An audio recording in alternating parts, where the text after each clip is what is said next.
Opposition کی طرف سے چیئرمین مصور حسین غوری کے خلاف جمع کرائی گئی تحریک عدم اعتماد کی تحریک پر آج ڈپٹی کمشنر سانگڑ کی زیر صدارت اجلاس منعقد ہوا۔ 34 کے ایوان میں سے اپوزیشن نے 18 ووٹ حاصل کر کے کامیابی حاصل کر لی۔ چیئرمین اور ان کے حمایتی کونسلرز نے اجلاس کا بائیکاٹ کیا۔ پیپلز پارٹی جنیجو گروپ کی طرف سے جماعت اسلامی سے تعلق رکھنے والے چیئرمین میونسپل کمیٹی مصور احسن غوری کے خلاف جمع کرائی گئی تحریک عدم اعتماد پر آج ڈپٹی کمشنر سانگڑ مرزا ناصر علی کے زیر صدارت اجلاس منعقد ہوا، جس میں چیئرمین میونسپل کے خلاف اپوزیشن سے تعلق رکھنے والے 18 کونسلرز نے شو آف ہینڈ کے ذریعے ووٹ دے کر چیئرمین سے ان کی کرسی چھین لی۔ چیئرمین کی شکست میں ایم کیو ایم کے منہر 4 اور شوقین گروپ کے 2 کونسلرز نے اہم کردار ادا کیا۔ اپوزیشن کی کامیابی کے بعد پیپلز پارٹی جنیجو گروپ سے تعلق رکھنے والے افراد نے شدید نعرے بازی کی، جبکہ انتظامیہ کی جانب سے سیکیورٹی کے بھی سخت انتظامات کیے گئے تھے۔ اجلاس کے بعد جنیجو گروپ کے چاچا غلام مرتضیٰ جنیجو، حاجی صلاح مصرانی، وائس چیئرمین اصغر علی عباسی نے میڈیا سے بات چیت کرتے ہوئے کہا کہ لوکل گورنمنٹ کی جانب سے بلدیہ کو ملنے والے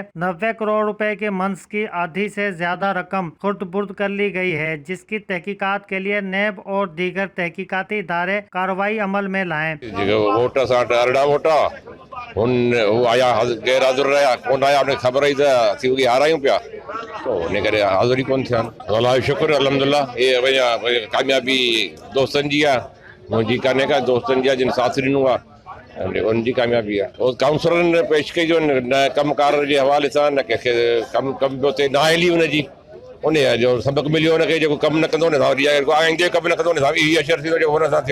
سب کم کنداسوں انشاءاللہ رزلٹ سٹھی ڈینداسوں۔ انہوں نے کہا کہ ہمیں اپنے وارڈ میں ایک سیور تک لگانے کے لیے سابق چیئرمین کے پیچھے گھومنا پڑتا تھا، جبکہ وہ ان کے منظور نظر کونسلر کے حلقوں میں ایک ہی گلی کو 2 بار بنوایا کرتے تھے۔ کیمرہ ٹیم کے ساتھ احسان غوری، وطن نیوز ٹنڈو آدم۔